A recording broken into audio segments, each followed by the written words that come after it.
mempersembahkan serial Sandiwara Radio Jaka Badak.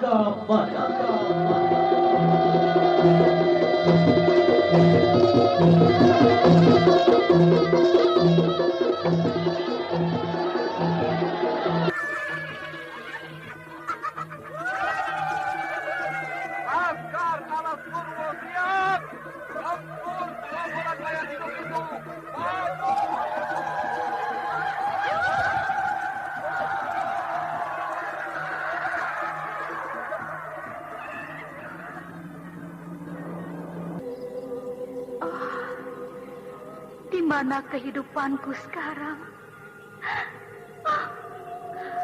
Aku jadi siluman kuda hitam.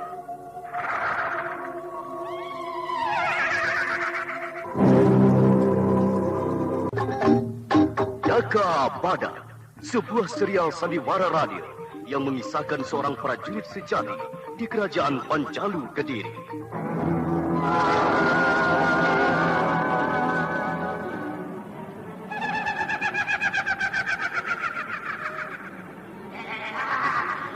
Ayo, berikan lehermu. Tidak, ampun, jangan.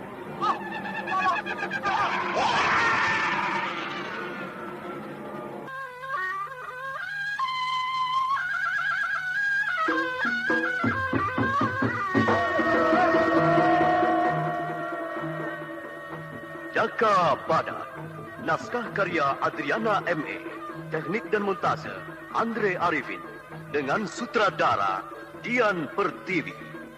Kali ini menampilkan episode ke-15 dengan judul Tanda Jaran Manten.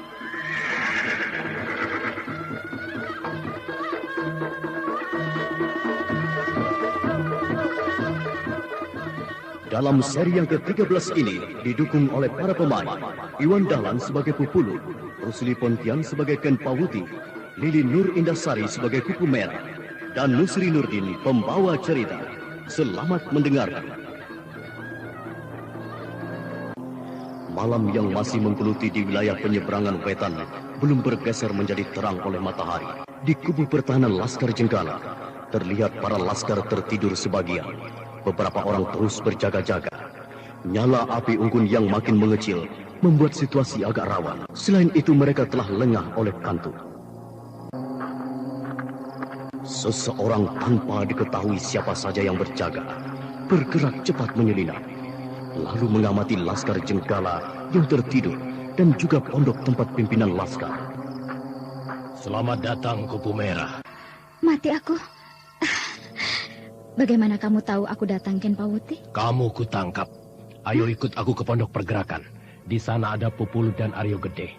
Waduh, aku salah duga. Kerinduanku padamu jadi cari susah saja, Ken Pawuti. Kenapa aku diperlakukan seperti musuh saja? Bencana hidupku lagi. Maaf, Kupu Merah. Kita sedang berada di garis peperangan. Jadi aku pun harus menjalankan ketentuan persekutuan pergerakan Jenggala. Kamu mengerti? Gusti Pangeran Agung, lakon zaman ini kok tidak perlu lagi pembenahan? Tidak usah takut, Kupu Merah. Kalangan pergerakan cinta damai pada siapa saja yang datang dengan damai. Tapi kenapa kamu datang tengah malam begini?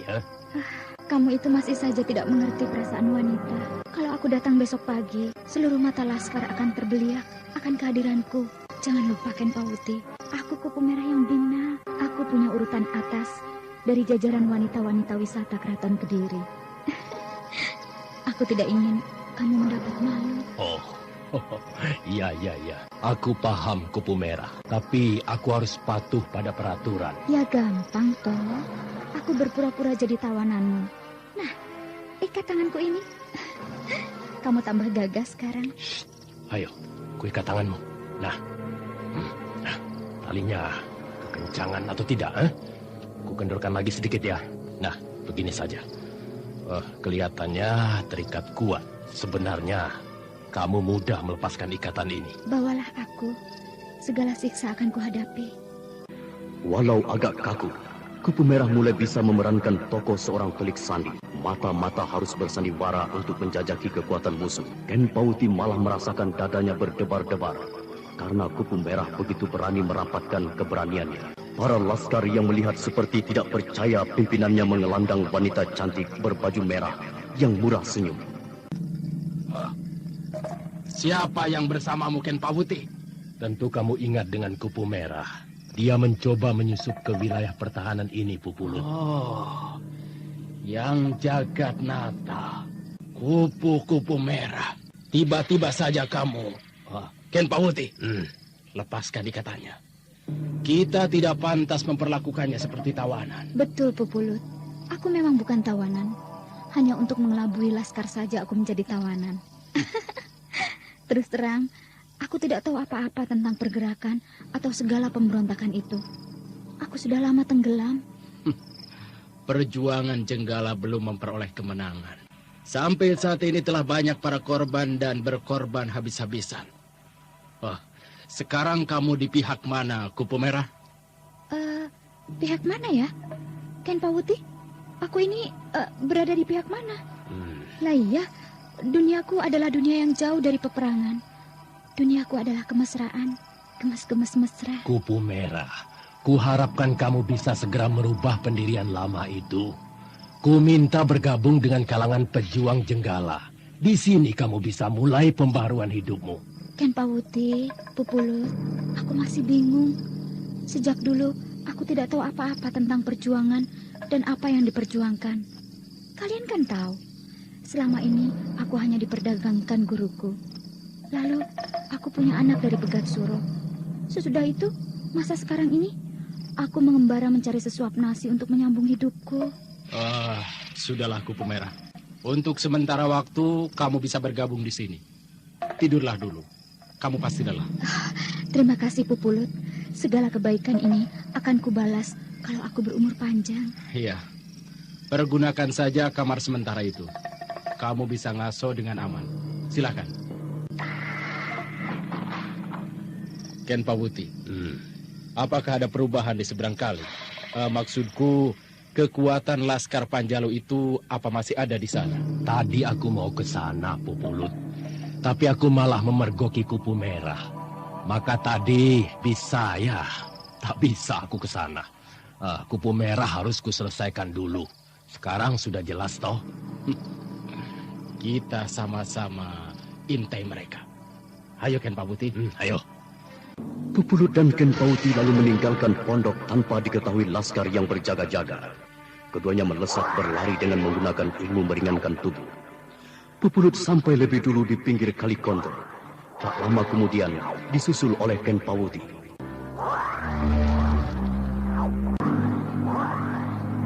Perapian di seberang itu masih nyala besar. Tapi di mana laskar itu? Perkiraanku mereka ketiduran semua. Laskar keraton itu berbeda dengan laskar hutan belantara, Pupulut. Mereka cepat ngantuk karena perutnya selalu terisi. Tadi kamu ceritakan ada Kisonoweri yang bersama Kupu Merah. Sekarang ini Kupu Merah ada di kelompok kita. Tapi kemana Kisonoweri? Oh, iya. Di mana tua bangka itu? Jangan-jangan dia membawa laskar Cakrawadia kembali ke Panjalu. Wah, kalau begitu kita tertipu, Ken Pauti. Tertipu. Siapa yang menipu? Siapa yang menipu? Kupu Merah. Kenapa kamu mengikuti kami, ya? Aku tidak suka dengan cara begini. Katakan sekarang, aku penipu. Katakan. Aku memang telah dibesarkan oleh para penipu. Aku memang penipu. Kupu Merah. Aku tidak menuduhmu. Tapi lihat, Laskar Panjalu telah pergi. Itu bukan urusanku. Kalian kejam sekali. Setelah aku coba untuk mencari perlindungan kalian, nyatanya justru aku jadi sasaran segala siasat perang. Percuma saja aku mengenal kalian. Lebih baik aku mati terjun di kali ini. Kupu Merah, jangan nekat dan bodoh. Kalian hanya tahu diri kalian sendiri. Aku memang tidak pantas duduk sejajar. Aku tahu siapa diriku. Jangan rintangi jalanku. Hentikan niat edanmu, Kupu Merah, hentikan. Kalau kamu mau pilih mati, jangan di hadapanku. Karena aku pasti menolongmu. Pergilah dari sini dan pilihlah cara kematian yang kamu sukai. ternyata kamu lebih kejam, Pupulut. Tidak kusangka tutur katamu yang halus itu menyimpan mata pedang yang membinasakan orang-orang yang tidak berdaya. Aku benci padamu. Bencilah aku, Kupu Merah. Bencilah. Di sini garis peperangan. Tinggalkan wilayah ini dan bersenang-senanglah di tempat lain. Ayo coba. Kalau aku ingin bersenang-senang bersamamu, tentu mau ya. Pupulut dan Ken Pauti terkejut oleh perubahan sikap Kupu Merah yang tiba-tiba saja berani menantang, memperlihatkan kehalusan kulit betisnya. Pandangan mata yang sayu dengan senyum tersungging manis. Kedua lelaki itu tergetar. Kenapa, Pupulut? Ken Pauti, aku selalu memilih teman yang kusukai untuk menjalin kisah kemesraan malam ini. Edan. Kamu sudah edan, Kupu Merah. Caramu itu mengingatkan aku pada cara Nibirah menghancurkan lelaki. Aku bukan Nibirah loh. Aku jauh lebih muda. Nibirah itu cantik lantaran banyak pemakainya. Wajahnya itu dipenuhi susuk berlian. Bagaimana? Malam ini kita bisa atur bergantian? Hai, Kupu Merah. Ku berikan perlindungan saat kamu butuhkan. Tetapi bukan berarti aku tekuk lutut untuk menjelati dengkulmu. Hah? Pergilah. Aku memang akan pergi. Tapi tidak malam ini. Ku minta malam ini juga kamu tinggalkan wilayah pertahanan penyeberangan wetan. Kalau tidak, kamu akan dipenjarakan. Wih, dipendem hidup-hidup aku juga mau. Sebelum itu, sambut pedangku ini. Hai! Oh, edan. Ilmu pedang Kupu Merah begitu pesat maju. Gerakannya lincah. Gerakannya seperti kupu-kupu kecil lincah terbang. Oh, dia cukup tangguh. Bagus, Kupu Merah. Pantas kamu berani kelayapan tengah malam. Bekalmu sudah cukup merepotkan aku. Tetapi sambutlah ilmu kipas Dewi Hong ini. Hop!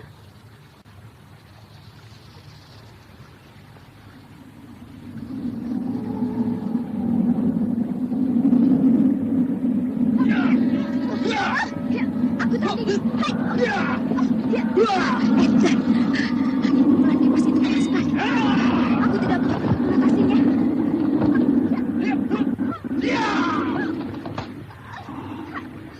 Cukup pelajaran yang kuberikan, Kupu Merah. Kalau masih penasaran, ayo serang lagi. Ayo maju. Keparat! Hai!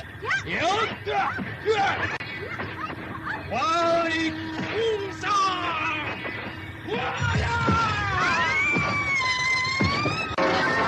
Ajian Walik Sungsang Pupulut berhasil mengembalikan serangan pedang Kupu Merah. Akibatnya sungguh di luar dugaan. Kupu Merah terpental jauh dengan luka dalam yang cukup parah. Darah segar keluar dari mulut Kupu Merah. Namun Kupu Merah tidak jerah dan bermaksud mengulangi serangannya. Pupulut, ajianmu cukup membuat mataku terbuka. Aku pun punya simpanan ilmu yang paling kecil, namun sangat kejam. Sambutlah ajian pacet tabang ini. Hentikan Kupu Merah. Pupulut, hentikan pertarungan kalian. Kupu Merah, tidak kusangka kamu telah memiliki ajian yang sangat mengerikan itu. Kamu tidak pantas menggunakan dan memiliki ilmu danyang penghisap darah. Aku terima apa yang diberikan di Tambrang dan Ki Batang Mangiran. Kalian sudah tahu, aku dibesarkan di kalangan manusia-manusia penghisap darah. Kalian bisa membunuhku, tapi tidak akan bisa membunuh darahku. Minggir, Ken Pauti, minggir. Biarkan saja Kupu Merah itu. Kalau dia mau jadi pengikut siluman, jangan dihalangi. Ayo Kupu Merah, majulah. Kutadahi ajian pacet abang itu dengan pusaka cincin Raja Wali Kuning ini. Oh, dia!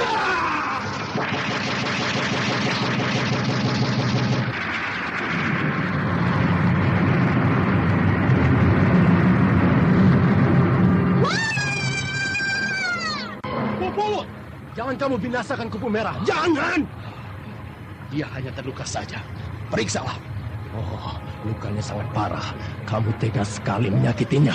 Dia ini hanya tersesat. Aku tahu siapa Kupu Merah, Pupulut. Ken Pauti. Dia membahayakan perjuangan Jenggala. Selain itu, hawa jahat yang telah mendarah daging dalam dirinya.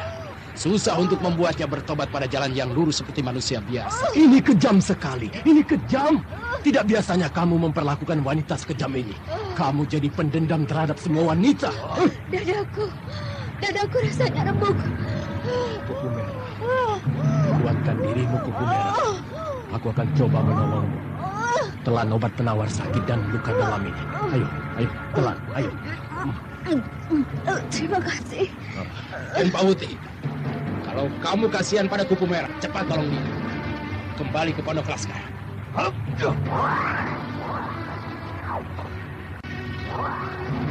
Pupulut langsung saja melesat pergi tanpa menoleh ke belakang pada korbannya yang sedang ditolong Ken Pauti. Kupu Merah memang berat luka dalamnya. Beberapa kali dia memuntahkan darah segar. Sementara itu Ken Pauti mencoba mengobati dengan menotok beberapa jalan darah penting agar Kupu Merah tidak lemas kehabisan darah. Kupu Merah, aku sangat menyesalkan awal pertemuan ini dengan pertarungan. Aku tidak kuasa mencegah. Pauti, kalau aku harus mati sekarang, aku telah rela. Aku berada dalam tanganmu. Kamu tidak boleh mati. Ingat janji kita dulu, Kupu Merah. Kita akan saling membantu dalam perjuangan. Juga maafkan Pupulut itu. Aku tidak tahu. Aku tidak tahu sebab apa dia jadi gampangan turun tangan kejam. Kamu mungkin mengerti, Kupu Merah. Pupulut telah beberapa kali gagal dalam percintaan. Sampai saat ini Dewi Astini tetap setia pada Jaka Badak. Aku tahu itu. Hanya kenapa dia begitu kejam kepadaku? Dia mau membunuhku. Salahku apa? Iya, bersyukurlah. Kamu masih hidup, Kupu Merah. Lukamu ini akan sembuh. Kamu akan kembali seperti sedia kala, seperti matahari di pagi nanti.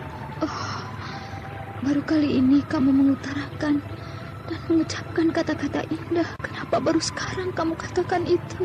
Segalanya itu punya waktu tersendiri. Sekarang aku semakin tahu, Kupu Merah. Dirimu adalah sebagian dalam hidupku. Ken Pauti. Iya. Kenapa sekarang? Kenapa setelah kamu jadi musuhku, kamu menjadi dekat padaku? Aku bukan musuhmu. Kita tidak saling membenci selama ini, Kupu Merah. Kenapa kamu berkata begitu? Kenapa, Kupu Merah? Pupulut telah memulai membuat garis permusuhan itu. Selain itu, kamu ada di pihak Pupulut. Ya, sayang sekali. Kupu Merah, jangan katakan itu lagi. Jangan membuat jarak di saat kita bertemu dalam keadaan yang bagaimanapun. Aku tidak pernah membencimu. Tidak, Kupu Merah. Ken Pauti, lukaku sudah agak mendingan. Iya. Aku harus pergi sekarang. Udah kemana? Jangan pergi, Kupu Merah, jangan. Aku akan mengembara ke arah timur. Kita berpisah lagi, Ken Pauti. Kamu masih terluka dalam. Sangat berbahaya sekali kalau kamu pergunakan untuk menempuh perjalanan jauh. Di saat aku hidup, aku pernah merasakan kematian. Sebaliknya saat ini, kurasakan aku sudah mati. Sesungguhnya, aku sedang hidup yang sebenarnya. Kamu tahu, itulah perasaan seorang wanita. Maafkan aku, Ken Pauti. Aku harus pergi sekarang. Kapan kita bertemu lagi? Ketika cahaya matahari pagi kembali menyinari bumi, di tepian Kali Konto, terlihat sepasang insan saling melepaskan lambaian tangan. Si gadis cerita berjalan menjauh dengan mendekap dada, menahan sakit di dadanya. Sedangkan yang lelaki menahan kepedihan dengan menatap langit tinggi dan lebih tinggi lagi.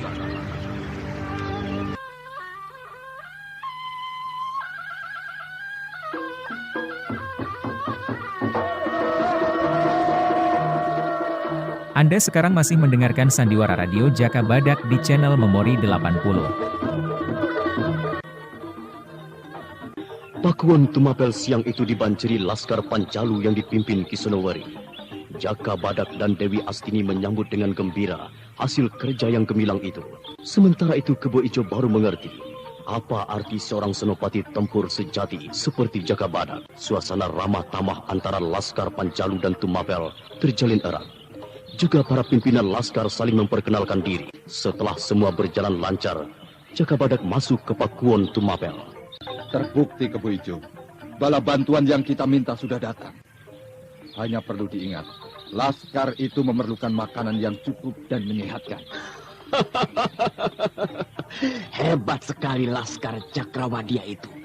Tapi yang dikirim ini kelihatannya laskar tempur biasa, bukan laskar inti Panjalu. Jangan anggap enteng. Mau coba? Kalau kamu bisa melewati mereka dalam 10 gebrakan, kuberikan kudaku untukku. Ayo, coba saja. Untuk apa mengotori tangan?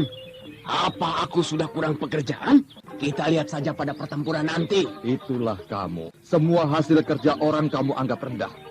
Padahal sebaliknya, kamu merendahkan orang lain hanya untuk menutupi kekuranganmu. Jangan begitu, toh Kebo Ijo. Sudah semestinya kita hidup berdampingan itu. Duduk sama rendah, berdiri sama tinggi. Betul kan? Iya. Sudah cocok dengan namaku, Kebo Ijo. Sudah ada peribahasanya. Kebo itu blending perutnya karena makan rumput hijau. Lah, kalau perutku ini gendut, lantaran banyak bojo. Sudah ada kabar dari Telik Sandi yang kamu sebar di Kahuripan? Oh, sudah. Kalau aku yang pimpin, mata-mata itu kalau tidak becus kerjanya, ganti aku culak matanya dengan pedang. Sudahlah, tidak usah omong besar lagi. Wah, Warta apa yang dikirim Telik Sandi itu? untuk sementara ini aman. Kalangan pergerakan Jenggala baru menghimpun kekuatan baru. Si pewarta gemblung itu yang terlihat sibuk mondar-mandir kemana saja. Apa ada berita tentang Mawar Biru? Itu saja yang ditanyakan. Nanti kalau Dewi Astini mendengar, aku yang dilabrak. Bukan hanya masalah kekasih saja. Nyawa Mawar Biru itu terancam danyang siluman Gunung Kawitan. Selama ini belum ada yang bisa mengusir kekuatan hitam itu. Kebo Ijo baru termangu-mangu mengerti setelah Jaka Badak memaparkan keadaan yang sebenarnya. Tapi dasarnya watak Kebo Ijo itu tidak mau kalah. Ada saja ocehan yang tidak enak didengar karena selalu anggap remeh masalah orang lain. Kalau Mawar Biru sudah tidak bisa diselamatkan, diajak rukun untuk apa? Biarkan saja. Selain itu, para danyang itu tidak doyan darah kotor. Hei, Kebo Ijo, apa yang kau maksud dengan sebutan darah kotor itu? Ayo jelaskan. Lah, tidak bisa dipungkiri toh. Kalau melihat babat bibitnya Mawar Biru itu, keturunan... Jangan diteruskan. Jangan kamu teruskan kata-katamu itu. Lah, aku bisa menghajarmu nanti. Jangan kurang ajar kamu. Kamu tahu berbicara dengan siapa, Kebo Ijo? Aku Alas Purwo, sejajar dengan junjunganmu. Jangan kurang ajar mulut. Lah, ini bagaimana toh? Tadi aku diminta untuk terus terang. Kenapa harus marah? Terus terang yang kamu ucapkan itu bernada menghina orang lain. Sekali lagi kamu lancang berbicara, kuputuskan lidahmu dan kamu tidak bisa omong seumur hidup. Maaf Den Kuwu Alas Purwo. Tidak habis mengerti. Pakuan Tumapel ini dihuni manusia jenis apa? Antara aku dan abdinya kemasukan demi apa? Ya, kamu bukan titah Raja Kediri. Aku sudah tidak betah bergaul dengan wong Tumapel ini. Melamun. Apa yang dilamunkan sambil mamun itu? Aku membawa pesan dari Dewi. Dia ke Kahuripan bersama Ki Gunoguwo. Urusan apa ke Kahuripan? Apakah menjalankan perintah aku Tunggalametung? Oh, tidak. Katanya hanya mau jalan-jalan ke Kota Lama. Lalu mau mandi ke Sendang Air Panas. Katanya juga begitu. Omonganmu ini susah kupahami. Loh. Lalu di mana Ki Sonoweri? Lah itu, susah sekali punya adik tukang tidur. Sudah kubangunkan. Lor, tidur molor lagi. Susah. Aku juga doyan tidur, tapi waktunya bangun. Tidur lagi. Wah, iya. Lah tidak ada pekerjaan. Semua sudah ada yang mengerjakan. Tinggal aku yang luntang-lantung sambil menyandang pedang. Ya enak toh. Tidak kerja tapi terima gaji setiap bulan. Iya. Tapi kamu bakalan cepat mati kalau terus-terusan begitu. Hah? Apa iya? Waduh, aku harus minta pekerjaan pada Den Kuwu. Tapi pekerjaan apa ya? Siapkan laskar. Kita mengadakan penjagaan keliling. Ayo, kerjakan. Iya, beres. Lagi-lagi Jaka Badak mengelus dada oleh ulah Lembu Dondong yang dirasakannya kekanak-kanakan. Belum lagi rasa kesalnya hilang. Lembu Dondong telah balik lagi dengan tergopoh-gopoh. Pedangnya ditenteng di tangan kiri, seperti membawa ayam habis dipotong. Wah, hebat sekali laskar itu. Apakah sudah kamu siapkan laskar Tumapel? Apanya yang hebat? Hebat sekali daya penolakan laskar penjalu itu. Tadi Den Jaka Badak tidak memberitahu kalau yang dipersiapkan laskar Tumapel. Aku yang jadi kena damprat Ki Sonoweri. Seharusnya kamu punya pikiran, Lembu Dondong. Laskar Panjalu itu bukan laskar peronda wilayah ini. Wah, kebangetan sekali. Ya tentu saja mereka marah. Mereka baru sampai dari perjalanan jauh. Waduh, tobat 7 likur aku. Waduh, Mbok yang benar kalau memberi perintah itu. Baiklah. Sekarang kamu pimpin laskar dan amati wilayah Pakuwon Tumapel ini sampai wilayah Tapal Batas Luar. Akur. Tunggu saja kabar aman yang akan kubawa nanti. Dewi Kekahuripan. Apa dia tidak tahu bahaya di sana? Atau dia mencari mawar biru? Wah, bisa gawat jadinya. Mudah-mudahan dia tidak bertemu dengan mawar biru. Dia ayam dan mawar biru juga aman. Kula nuwun. Weh, Ki Sonoweri, ayo silahkan masuk Ki. Oh iya. Aku matur sudah nuwun. menunggu sejak tadi. Aku belum tahu bagaimana perjalanan Laskar Cakrawatya itu bisa sampai tanpa kurang satu orang pun. Lah itu kelihatannya tidak berkurang. Sesungguhnya berkurang 1 orang. Dan sangat penting dia. Siapa dia? Salah satu dari Laskar itu. Disergap? Bukan Laskar. Justru Senopati yang dikirim memimpin Laskar melintasi penyeberangan wetan. Kita sudah mengenalnya. Senopati lama atau baru? Baru. Namanya Kupu Merah. Kupu Merah? Iya. Dia dulu bersama kita di Alas Purwo. Betul. Beberapa hari yang lalu dia melamar jadi Senopati. Dan diterima. Penobatannya aku pas di sana. Dan ikut jadi saksi. Nah, dia mungkin menghadapi bahaya sekarang. Pada waktu itu... Ki Sonoweri lalu menceritakan segala pengalamannya ketika membawa laskar bantuan dari Daha. Juga kedatangan Ken Pawuti yang membuat Kupu Merah agak goyah oleh rasa kasmaran yang lama terpendam.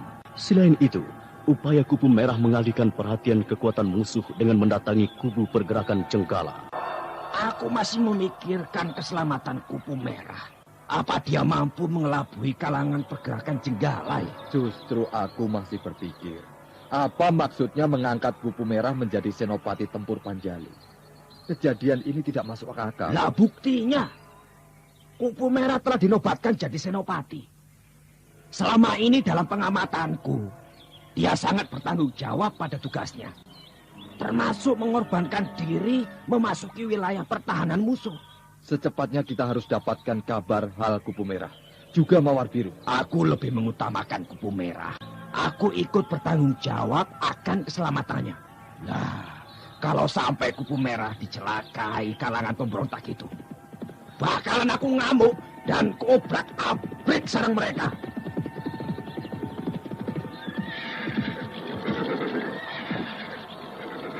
Lembu Dondong itu membawa siapa dia? Gadis berbaju merah. Ki Sonoweri, bantulah Lembu Dondong itu. Itu Kupu Merah, yang jaga tata. Kenapa Kupu Merah terbaring tidak berdaya di punggung kuda Lembu Dondong? Apakah dia binasa? Tidurkan saja di balai-balai bambu ini. Iya. Gotong-gotonglah kemari. Tidak apa-apa. Ayo. Ayo. Kaki pelan-pelan. Awas kakinya. Tidurkan. Ayo. Waduh, dia terluka parah. Ambilkan obat-obatan Lembu Dondong. Cepat. Iya, Den. Coba aku bantu dengan tenaga intiku. Menepis sedikit Ki Sonoweri. Tenaga ini sangat dibutuhkan Kupu Merah.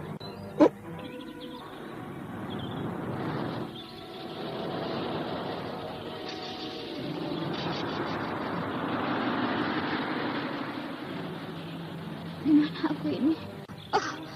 Jaka Badak. Ki Sonoweri. Aku... Kupu Merah tak sadarkan diri lagi. Jaka Badak sebisa-bisanya menyelamatkan hidup Kupu Merah dengan berbagai ajian dan kesaktiannya. Selain itu diberikan obat untuk mengatasi tekanan rasa sakit akibat luka dalam yang berat. Ini yang terakhir upayaku. Kalau tidak bisa juga membantu, aku berserah diri pada Hyang Maha Esa. Karang Jati Jajar.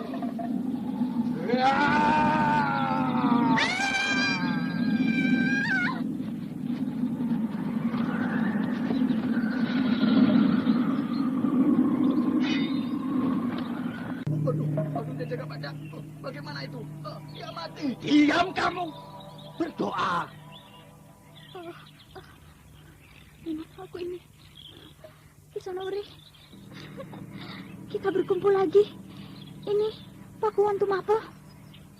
Betul, Kupu Merah. Ini apa yang terjadi, toh? Katakan saja, Kupu Merah. Siapa yang mencederaimu dengan ajian ampuh itu? Itu pukulan dahsyat. Hanya orang yang memiliki tenaga dalam tinggi yang mampu melakukannya. Aku tarung dengan Pupulut. Bila daulah kepala kulumat monyet kecil itu. Kendalikan dulu dirimu, Kisonowari. Jangan membuat keadaan tambah kacau. Kupu Merah sudah selamat. Aku tidak menghendaki adanya korban lagi. Lalu sekarang bagaimana rasa badanmu? Aku sehat. Aku sudah bisa tarung lagi. Tidak, kamu tidak boleh banyak bergerak dulu sampai sembuh betul. Sekarang ceritakanlah, kenapa Ken Pauti tidak menolong?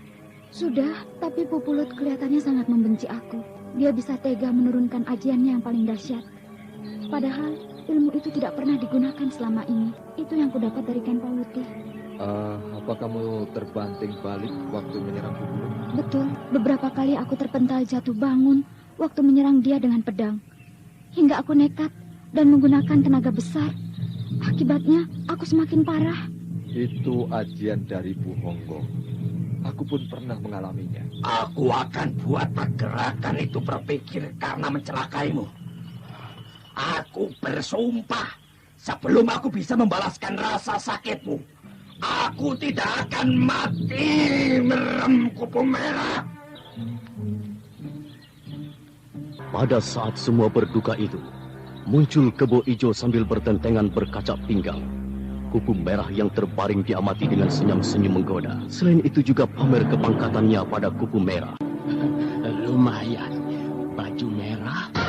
Barat, jaga congor itu Kebo Ijo. Alah, perempuan seperti ini sudah sering kulihat berkeliaran di waktu malam di kota Kahuripan.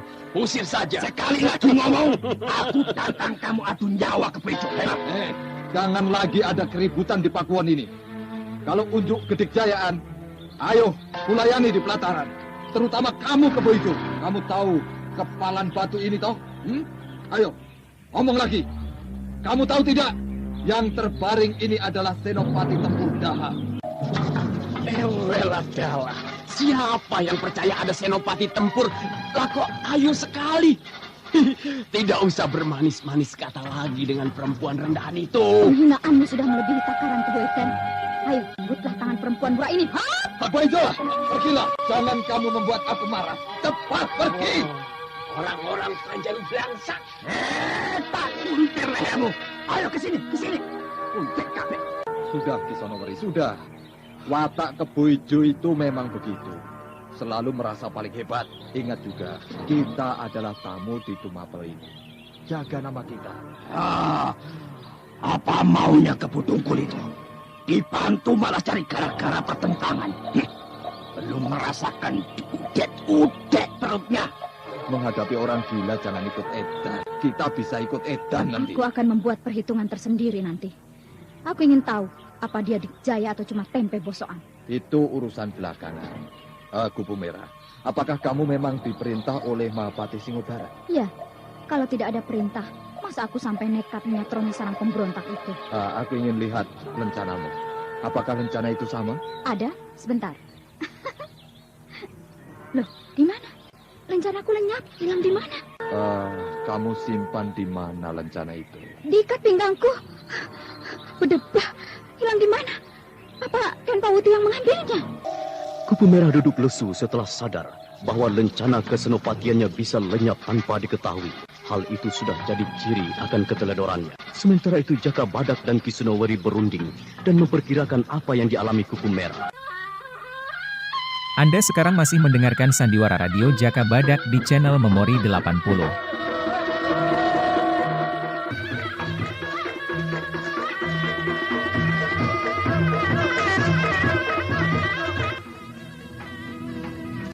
Pusat pergerakan di Karangpandan, para tokoh berkumpul untuk membicarakan kelanjutan perjuangan Jenggal. Resi Jatayu Putih ditunjuk sebagai sesepuh dan penasihat.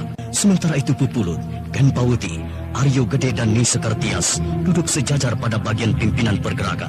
Saudara-saudara, kabar dan kenyataan bahwa Laskar Daha telah bergabung di Tumapel membuat mata kita terbuka. Untuk menggembur Tumapel sudah tidak mungkin. Apanya yang tidak mungkin, Resi? Hah? Menggempur itu hanya membutuhkan keberanian, siasat tempur, dan persenjataan lengkap. Kalau kita selalu menunda-nunda, wah, aku hanya akan bertambah tua. Perjuangan Jenggala ini membutuhkan waktu lama. Kita bukan hanya ingin memenangkan peperangan atau kekuasaan, tapi memenangkan tatanan hidup bagi seluruh rakyat Kediri agar lebih baik. Walah. Kalau kebanyakan perencanaan sudah bakalan jadi seperti pelembungan kempes. Maka nasib perjuangan ini melenyek. Maka wajah dunia akan semakin jelas, Resi. Segalanya sudah cukup jelas, Aryo Gede. Resi Jatayu. Apa yang sudah cukup jelas? Apanya? Bagaimana akan terlibat sesuatu yang jelas kalau segala perjuangan kita ini hanya jadi bayangan saja? Weladalah. Resi, aku sudah bermandi keringat dan darah. Resi jangan bercerita panjang lebar dan hanya tambah membingungkan. Baiklah, baiklah. Lalu apa rencanamu? Kalau cukup baik tentu kita pergunakan caramu. Setuju? Setuju. Akur. Nah, Aryo Gede, coba paparkan segala rencanamu. Silakan. Terima kasih, Resi. Aku mulai dengan kehadiran Laskar Daha di Tumapel ini. Percaya atau tidak percaya terserah. Tidak lama lagi Laskar Daha atau Laskar Panjalu atau Laskar Cakrawadia itu akan menggempur kita semua. Iya. Aku tahu siapa Jagabada. Dia tidak suka bertahan, tapi lebih baik menyerbu secara cepat dan tepat. Di sini kita apa? Coba, kita ini apa? Ayo apa? Setiap hari rundingan terus. Lebih baik sekalian bagikan kartu, main kartu. Daripada rundingan. Apa hasilnya? Lah ya toh, 100 perak atau 200 perakan. Begitu mainnya, Jelasnya bagaimana? Ya, segera saja kosongkan seluruh pusat pergerakan. Kita menyingkir dan sembunyi di hutan. Pilihan lain, serbu Tumapel secepatnya. Iya. Resi Jatayu memandang ke sekelilingnya. Sorot matanya yang tajam berwibawa itu membuat para pejuang sungkan untuk sembrono membuka pembicaraan. Saudara-saudara, segala apa yang telah diungkapkan oleh Aryo Gede itu sudah semestinya kita perhitungkan. Lah iya kok, itu betul. Ya toh? Bagaimana, Pupulut? Apa tanggapanmu akan usulan Aryo Gede? Aku setuju pendapatmu, Aryo Gede. Cukup jelaskan, Resi. Pejuang sejati tidak suka banyak bicara, tapi bertindak. Ya toh? Aku bicara dulu, Aryo Gede. Ya. Sumonggo. Monggo, Pupulut, monggo. Resi Jatayu, pertimbangan menyetujui kita segera mundur ke dalam hutan. Disebabkan kemarin aku telah kedatangan seorang senopati tempur Banjaro.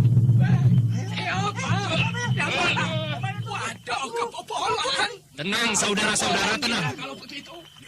Pada malam kemarin, di wilayah penyeberangan Wetan, telah tertangkap seorang wanita bernama Kupu Merah yang menangkap saudara kita, Ken Pawuti. Selanjutnya, tawanan itu bernama Kupu Merah. Ketika dia lengah, aku mencopet miliknya. Waduh, copet. Awas, copet lo. Saudara-saudara, aku memang telah mencopet lencana kesenopatian Kupu Merah. Kupu Merah jadi senopati Panjalu. Jadi cukup jelas. Rahasia pertahanan di penyeberangan Wetan telah diketahui musuh. Kita harus membuat pertahanan rahasia yang baru. Aku usul, Pupulut. Kita menghilang di beberapa tempat. Pertama di Gua Kancil. Kedua, di hutan Gowok dan di lereng Gunung Sriti. 3 tempat itu mudah untuk saling berhubungan, tetapi sulit untuk didatangi musuh. Setuju? Ayo, tinggalkan Karang Pandan ini. Jangan ada yang pergi sebelum kesepakatan pergerakan bersatu. Kata-kata keras yang dilontarkan Pupulut menyadarkan semua yang hadir di pertemuan itu. Mereka yang sudah berdiri lalu duduk lagi. Resi Jatayu hanya tersenyum melihat pejuang-pejuang muda itu cepat bertindak, cepat juga surut. Resi Jatayu, demi menjaga persatuan kekuatan Jenggala, aku usulkan seluruh barisan pergerakan tidak berpencar dan terpisah. Masing-masing pimpinan membuat pasukan pembuka dan pemandu jalan. Tunggu sebentar, Pupulut. Aku yakin serangan akan datang tidak lama lagi. Putuskan dengan cepat apa yang harus dikerjakan seluruh Laskar Jenggala. Aku pertimbangkan. Laskar Panjalu tidak akan menyerang sekarang. Mereka masih letih setelah perjalanan jauh. Selain itu, penggalang pergerakan belum hadir. Kita tunggu Kiptaji Kunir. Juga Mawar Biru yang sedang mencari bantuan Laskar Kemanyaran. Aku khawatir kalau kita kosongkan wilayah ini, siapa yang akan mempertahankan? Apa kita membiarkan para Laskar Daha menduduki Karang Pandan ini? Saudara-saudara, ku anjurkan sementara waktu ini kita tetap pertahankan Karang Pandan. Dalam perhitunganku, kalau Laskar Daha itu menyerang, sasaran yang dipilihnya adalah penyeberangan wetan atau sepanjang jalan yang menghubungkan wilayah Tumapel dan Daha. Kukira itu sudah cukup jelas. Kalau begitu lebih baik kita gempur saja Tumapel. Aryo Gede, kita bukan pamer peperangan. Perjuangan Jenggala bukan pamer kekuatan. Yang kita perjuangkan adalah keadilan yang tidak memihak. Aku setuju, Resi Jatayu. Pendapat itu aku setuju. Kita memang bukan pamer kekuatan tempur atau unjuk gigi para tukang bantai manusia. Lalu apa yang kita bicarakan sejak tadi? Apa yang kita bicarakan? Cuma buang waktu lagi. Apa kita memang sengaja mau ongkang-ongkang kaki? Kalau begitu, aku pamitan saja. Sabar, Aryo Gede, sabar. Tidak. Sekali tempo kita perlu mengadakan pembicaraan banyak hal. Pupulut, pernahkah perang itu selesai dengan pembicaraan?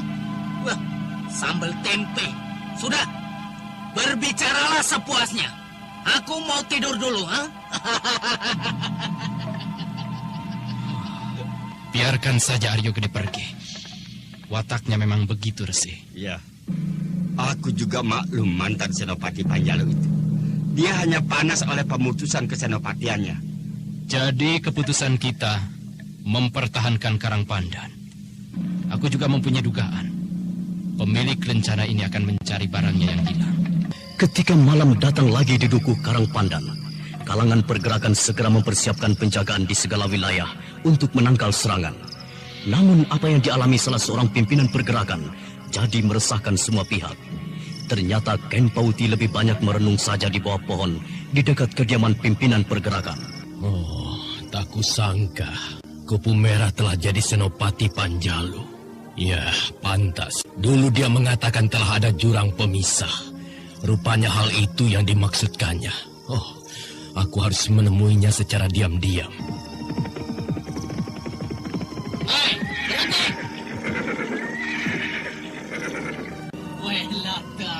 Mau kemana malam-malam begini, Ken Pawuti? Aku punya keperluan di luar sebentar. Aku akan ke Kahuripan. Tidak usah berdusta, Ken Pawuti. Tidak usah berdusta.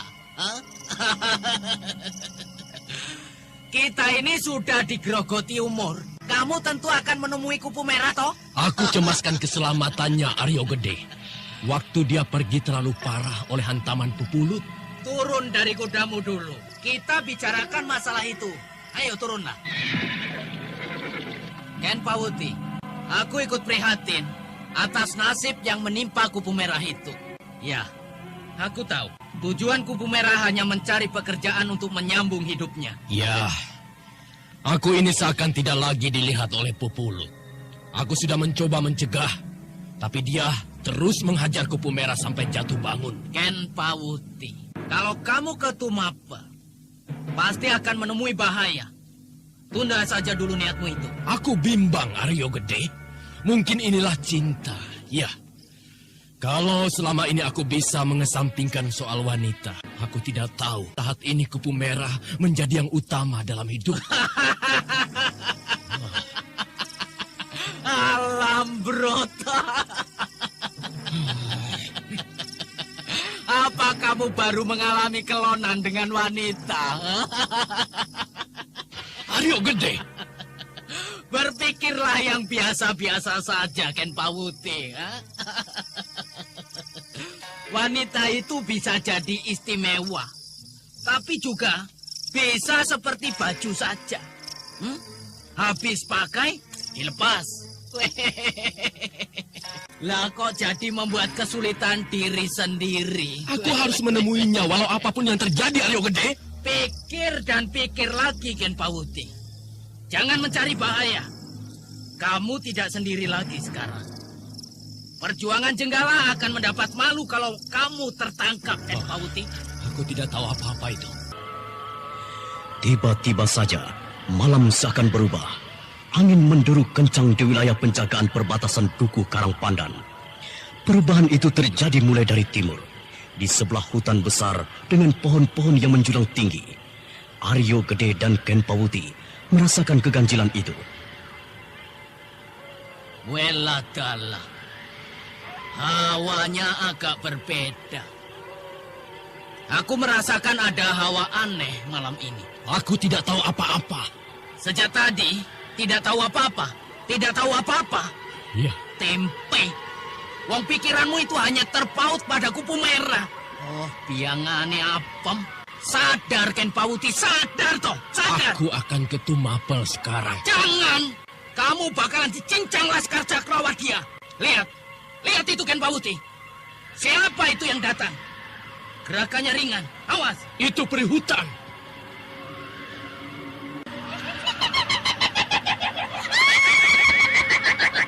Oh, Ken Pawuti. Kunti Bolong. Kunti Bolong Nibira. Sembunyi, Ken Pawuti. Ayo. Mati aku. Oh, Batara Agung. Jauhkan Kunti Bolong itu.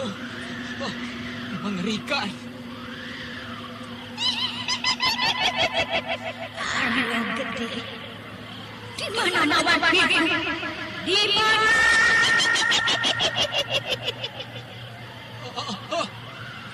Aku tidak tahu. Jangan ganggu aku, Kunti Bolong. Tolong, Kunti Bolong, tolong. Hei, kau tidak mati. Untuk apa aku lari? Aku punya darah Singo Berantas, Raja Air dari Kali Berantas. Pergilah, Nibira. Duniamu sudah berbeda dengan aku. Pawuti, kamu pilih mati rupanya. Aku suka lelaki gagah. Lihat aku, lihatlah. Betapa tubuhku ini sangat menggiurkan. Percuma saja, Kunti Bolong. Tubuhmu itu hanya tipuan untuk indera mata, tapi tidak untuk indera batinku. Kalau kamu ingin mencari Mawar Biru, dia sedang kekahuripan. Ken Pawuti, ayolah ikut aku. Temani aku. Aku butuh pendamping yang gagah. Jangan ganggu aku. Pergilah, atau aku menggunakan kekuatan kasar untuk mengusirmu. Kau lihat taring Singo Berantas ini. Aku bisa menyakitimu, Nibira. Kamu kejam, Ken Pawuti. Kamu kejam. Ken Pawuti jadi tertegun menyaksikan sosok bayangan putih itu menangis dan terduduk di bawah pohon. Ratapannya sangat memilukan. Sementara itu dari arah pondok Laskar, melesat bayangan lelaki tua mendatanginya.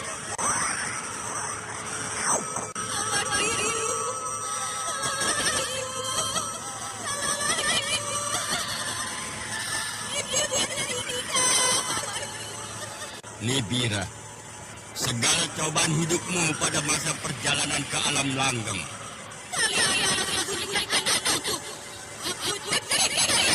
Pergilah, Nibira.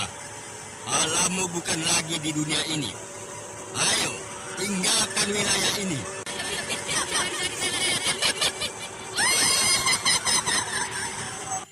Ken Pawuti. Hei, apa yang terjadi pada dirimu? Aku berniat mundur dari pergerakan Resi. Aku tidak mungkin bisa melanjutkan peperangan. Kenapa? Kamu kecewa pada keputusanku? Tidak apa-apa. Ya, aku punya caraku sendiri menyelesaikan masalah ini. Aku pergi.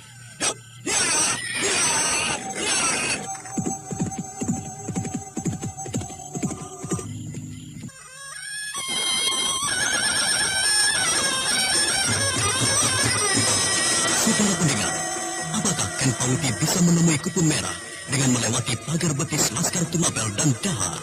Silakan mengikuti kisah selanjutnya esok hari. Serial Jaka Badak dalam episode Tanda Jaran Manten. Sampai jumpa.